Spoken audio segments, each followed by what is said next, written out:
जय श्री कृष्णा। राधे राधे सभी को।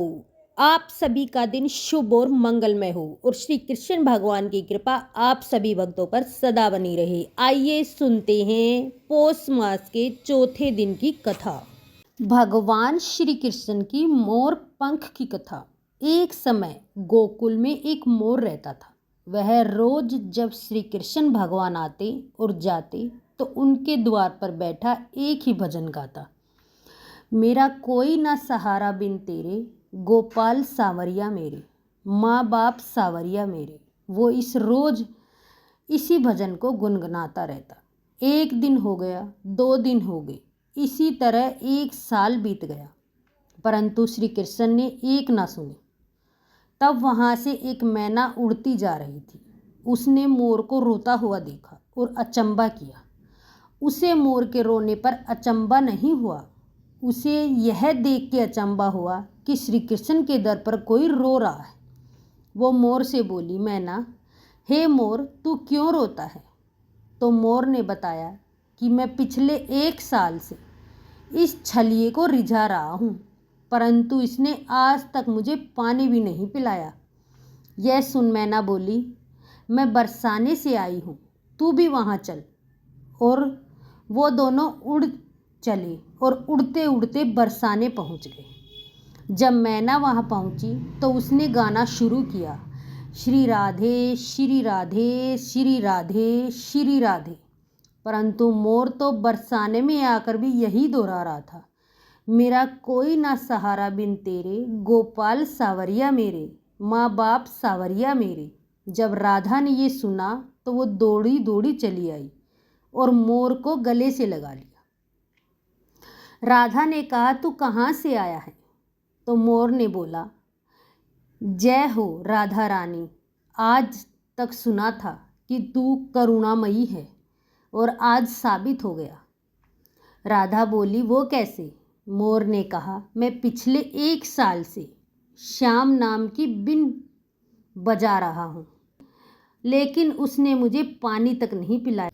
तब राधा ने कहा, ठीक है, अब तुम गोकुल जाओ और यही रट लगाना, जय श्री राधे बरसाने वाली राधे। मोर फिर गोकुल आता है और गाता है, जय श्री राधे।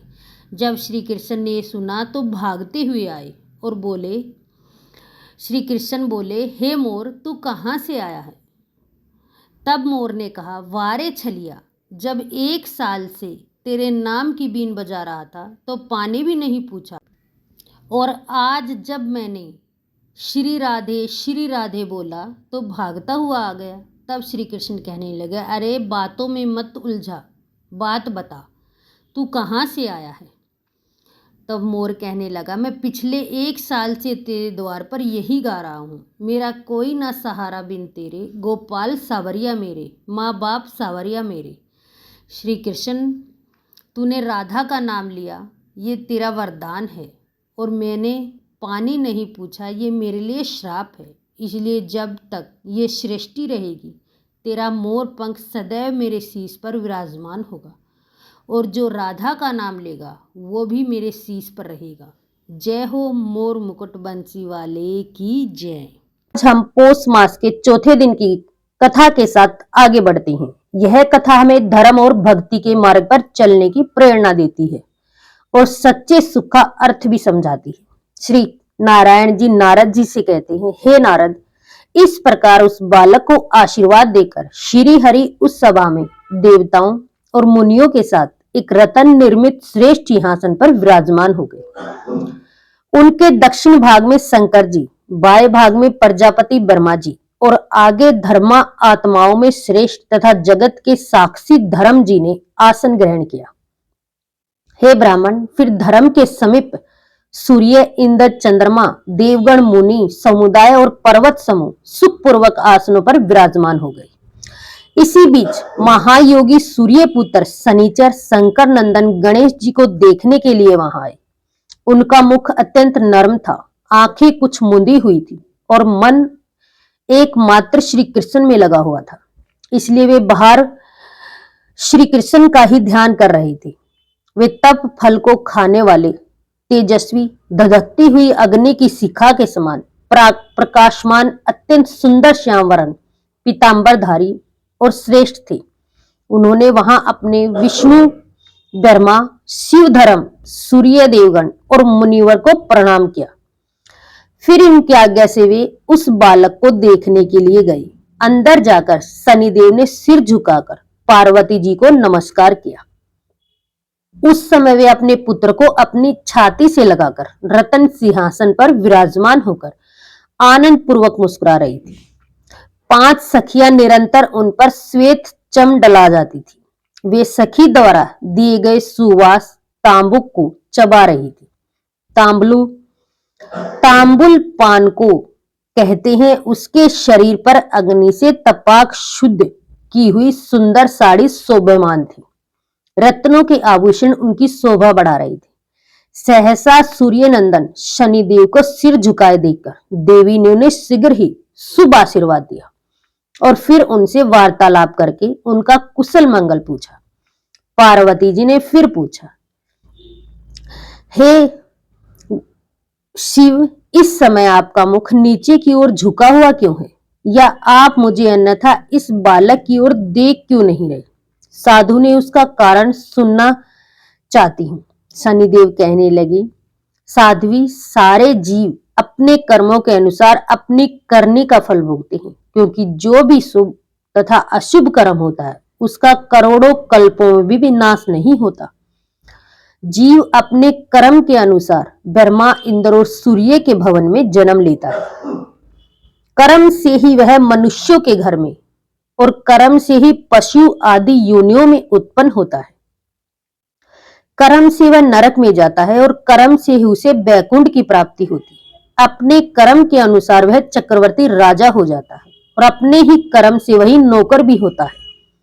माता, कर्म से ही वह सुंदर होता है और अपने कर्म के फल स्वरूप वह सदा रोगग्रस्त बना रहता है। कर्मा अनुसार ही वह विषय प्रेमी और अपने कर्म से ही विषयों से निर्लिप्त रहता है। कर्म से ही जीव को उत्तम पत्नी, उत्तम पुत्र और निरंतर सुख की प्राप्ति होती है और अपने कर्मों से ही वह पुत्रहीन, दुष्ट स्वभाव वाला, स्त्री का स्वामी अन्यथा स्त्रीहीन होता है। हे शंकर बल्लभ, मैं एक परम गोपनीय इतिहास, यद्यपि वह लज्जाजनक और माता के सामने कहने लायक तो नहीं है, फिर भी कहता हूं, सुनिए। मैं बचपन से ही श्री कृष्ण का भगत था।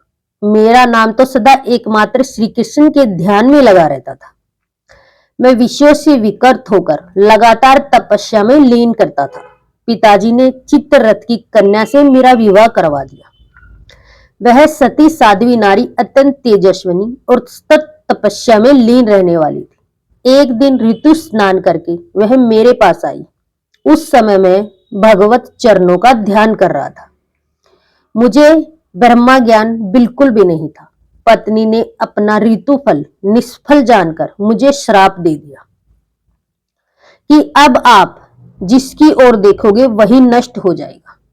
उसके बाद जब मैं ध्यान से विरक्त हुआ तब मैंने अपनी पत्नी को संतुष्ट किया, परंतु अब तो वह श्राप से मुक्त कराने में मुझे असमर्थ थी, इसलिए पश्चाताप करने लगी।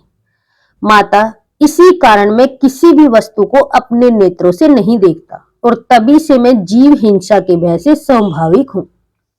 अपने मुख को नीचे किए रहता हूं।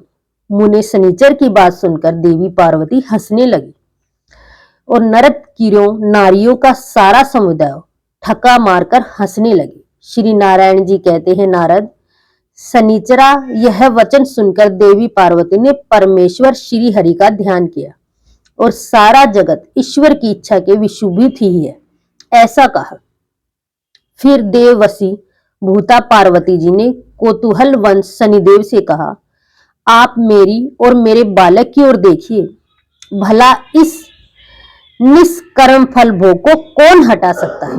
तब पार्वती जी का वचन सुनकर शनिदेव स्वयं मन ही मन में यह विचार करने लगी कि अहो, क्या मैं इस पार्वती नंदन पर नजर डालूं या ना डालूं, उन्हें देखूं या ना देखूं, क्योंकि अगर मैं बालक को देख लूंगा तो निश्चय ही उसका नष्ट हो जाएगा। ऐसा कहकर धर्मात्मा शनिचर ने धर्म को साक्षी बनाकर बालक को तो देखने का विचार किया, परंतु बालक की माता को नहीं देखा। शनिचर का मन तो पहले से ही खिन्न था। उसके कंठ, होठ और तालू भी सूख गए। फिर भी उन्होंने अपने बाएं नेत्र के कोने से शिशु के मुख की ओर देख लिया। उन्होंने उस बालक का केवल मुख ही देखा था और शनिदेव की दृष्टि पड़ते ही शिशु का मस्तक धड़ से अलग हो गया। तब शनिचर ने अपनी आंखें फेर ली और वे नीचे मुख करके खड़े हो गए। इसके बाद तो उस बालक का खून से लथपथ हुआ सारा शरीर तो देवी पार्वती जी की गोद में पड़ा रह गया, लेकिन मस्तक अपने अभिष्ट गोलोक में जाकर श्री कृष्ण में लीन हो गया। यह देखकर पार्वती जी अपने बालक को अपने सीने से लगाकर फूट फूट कर विलाप करने लगी और एक उन्मत्त की तरह धरती पर गिरकर मूर्छित हो गई। तब वहां उपस्थित सभी देवी देवताएं, पर्वत, गंधर्व, शिवजी और कैलाशवासी यह देखकर आश्चर्यचकित रह गए। उसी समय उनकी यह दशा चित्रलिखित पुतली के समान हो गई। इस प्रकार उन सबको मूर्छित देखकर श्री हरि गरुड़ पर सवार हुए और उत्तर दिशा में स्थित पुष्पभद्रा के निकट गए। वहां पुष्पभद्रा नदी के तट पर वन में स्थित एक गजेंद्र को देखा, जो निंद्रा के विषुभूत होकर अपने बच्चों से गिरकर हथनी के साथ सो रहा था। उसका सिर उत्तर दिशा की ओर था, मन परमानंद से पूर्ण था और उस सूरत के परिश्रम से थका हुआ था। फिर तो श्री हरि ने शीघ्र ही सुदर्शन चक्र से उसका सिर काट दिया और रक्त से भीगे हुए उस मनोहर मस्तक को बड़े हर्ष के साथ गरुड़ पर रख लिया। गज के कटे हुए अंग के गिरने से हथनी की नींद टूट गई। तब अमंगल शब्द करती हूँ इसने अपने बाकी बच्चों को भी जगाया। फिर तो वह शोक से व्याकुल होकर अपने बच्चों के साथ बिलख बिलख कर दहाड़े मार कर रोने लगी। उसके बाद जो लक्ष्मी जी के स्वामी हैं, जिनका स्वरूप परम शांत है, जिनके कर्ण कमलों में शंख, चक्र, गदा और पंख शोभा पाते, जो पीतांबरधारी परात्पर जगत के स्वामी निशि अर्थात कर्मफल और भोग का खंडन करने में समर्थ है, कर्म फल भोग को उत्पन्न करने वाले और सर्वव्यापक, और जो गरुड़ पर आरूढ़ होकर मुस्कुराते हुए सुदर्शन चक्र को घुमा रहे हैं, उन परमेश्वर का उसने स्वतन किया। विपर वह उसकी स्तुति से प्रसन्न होकर भगवान ने उसे वरदान दिया और दूसरे गज का मस्तक काटकर उसे धड़ से जोड़ दिया। फिर उन ब्रह्मा ने ना तो ब्रह्मा ज्ञान से उन्हें जीवित कर दिया और उस गजेंद्र के सर्वास में अपने चरण कमल का स्पर्श कराते हुए कहा कि गज, अब तू अपने परिवार के साथ एक कल्प पर्यंत जीवित रहे। ऐसा कहकर मन के समान वैशाली भगवान के कैलाश पर आ पहुंचे। वहां पार्वती जी के वास स्थान पर जाकर उन्होंने उस बालक को अपनी छाती से लगा लिया। उस हाथी के मस्तक को सुंदर बनाकर बालक के धड़ से जोड़ दिया। फिर ब्रह्मा स्वरूप भगवान ने ब्रह्मा ज्ञान से हुंकार उच्चारण किया और खेल ही खेल में उसे जीवित कर दिया। फिर श्री कृष्ण ने देवी पार्वती को सचेत करके उस शिशु को उसकी गोद में रख दिया और आध्यात्मिक ज्ञान द्वारा पार्वती जी को समझाना आरंभ कर दिया। श्री कृष्ण अर्थात श्री हरि ने कहा, शिवे, आप तो जगत की बुद्धि स्वरूपा हो। क्या आप नहीं जानते कि ब्रह्मा से लेकर कीट पर्यतन सारा जगत अपने कर्म अनुसार फल भोगता है। प्राणियों का तो सत्कर्म जीनित भोग है। वह 100 करोड़ कल्पों तक प्रत्येक योनि में शुभ अशुभ फल से नित्य प्राप्त होता रहता है। सती इंद्र अपने कर्म वंश कीड़े की योनि में जन्म से ले सकते हैं और कीड़ा अपने पूर्व कर्मों के फल अनुसार इंद्र भी हो सकता है। पूर्व जनित कर्मों के फल के बिना सिंह मक्खी को भी मारने में असमर्थ होता है और मच्छर अपने पूर्व कर्म के बल से हाथी को भी मार डालने की शक्ति रखता है। फिर कर्म भोग शुभ अशुभ फूल से इस लोक और परलोक में अवश्य प्राप्त होता है, परंतु कर्मों का पार्जन के योग्य पुण्य क्षेत्र भारत ही है। स्वयं श्री कृष्ण कर्म के फल का दाता, विधि के विधाता, संपूर्ण चराचर जगत स्वरूप है। उन्हीं श्री कृष्ण में विनायक भी स्थित है। इस प्रकार श्री विष्णु का कथन सुनकर देवी पार्वती जी का मन अब संतुष्ट हो गया। तब वे उन गदाधर भगवान को प्रणाम करके अपने शिशु को दूध पिलाने लगी। फिर प्रसन्न हुई पार्वती जी ने शंकर जी की प्रेरणा से अंजलि बांधकर भक्ति पूर्वक उन कमलापति भगवान विष्णु की स्तुति की।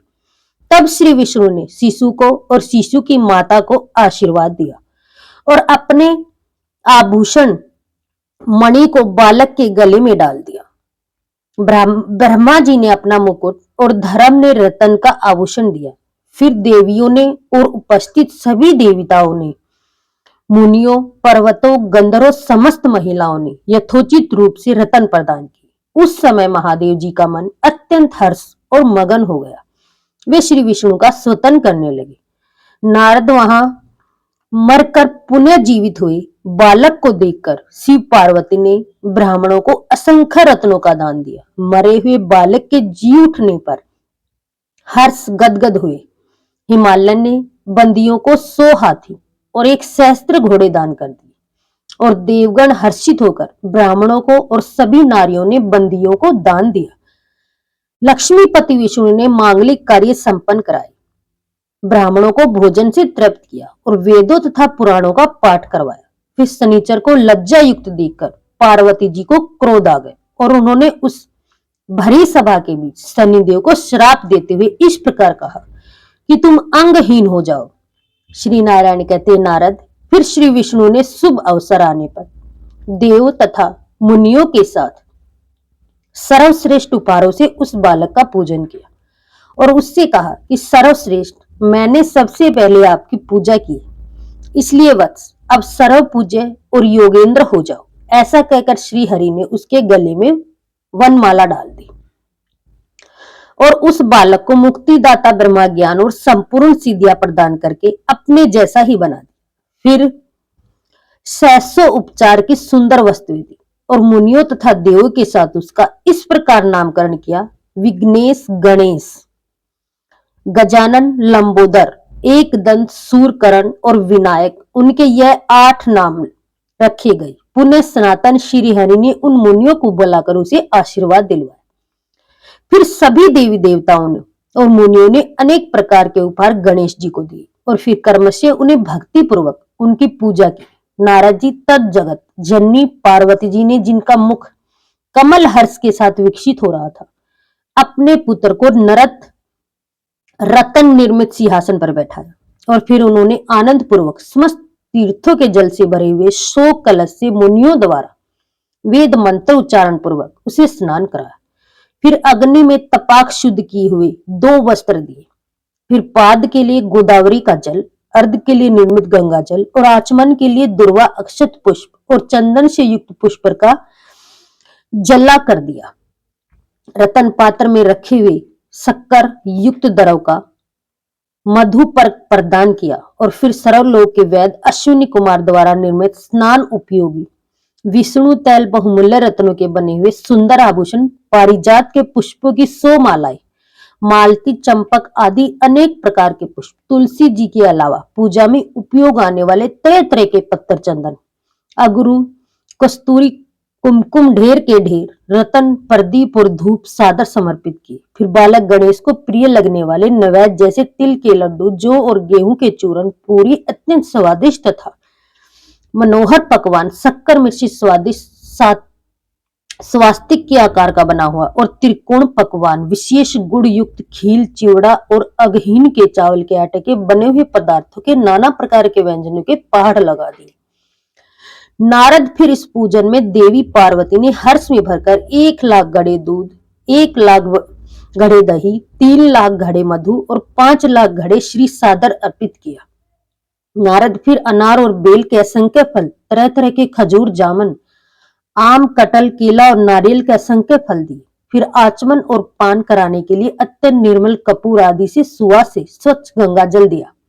नारद इसके बाद उसी प्रकार सुवासित उत्तम रमणी पान के बीड़े और बयान से परिपूर्ण सैकड़ों स्वर्ण पात्र दिए। मेनका हिमालय के पुत्र और प्रिय अमात्य ने गिरजा के पुत्र का पूजन किया। वहां उपस्थित ब्रह्मा, विष्णु आदि सभी देवी देवता ओम ह्रीं ह्रीं क्लीं गणेशाय ब्रह्म स्वरूपाय चारवे वस्तु समर्पित करके परमानंद में मगन थे।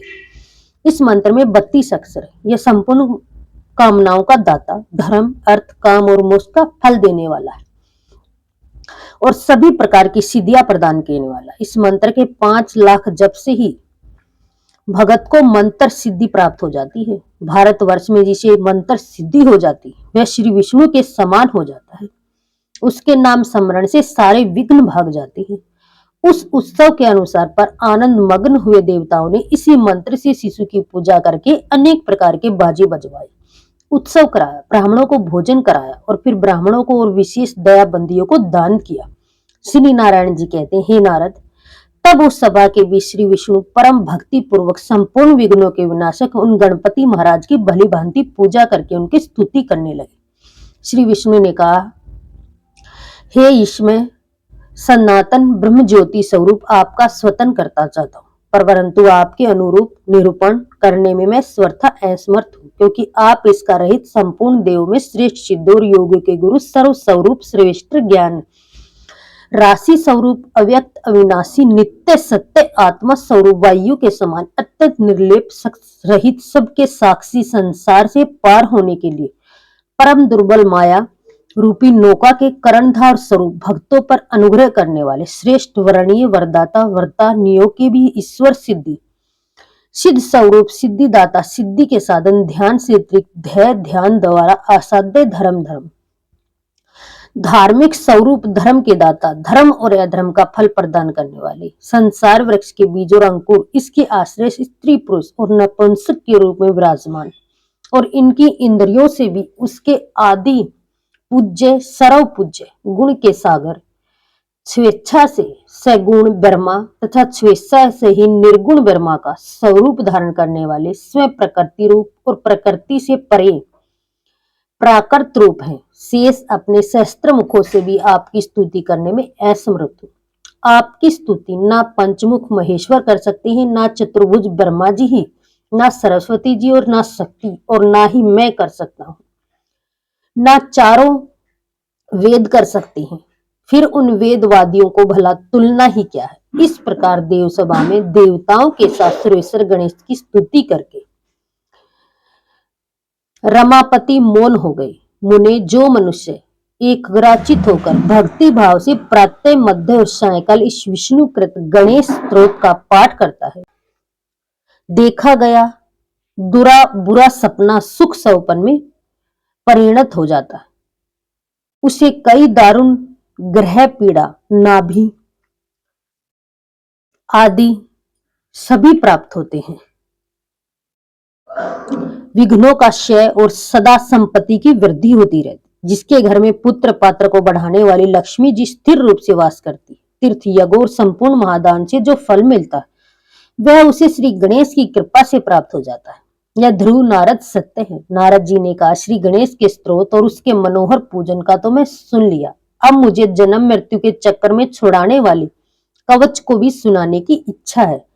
तब श्री नारायण ने देव ऋषि नारद को जो भगवान गणेश का कवच सुना, उसका वर्णन आप अगले अध्याय में सुनिएगा। बोलिए श्री हरि विष्णु की जय।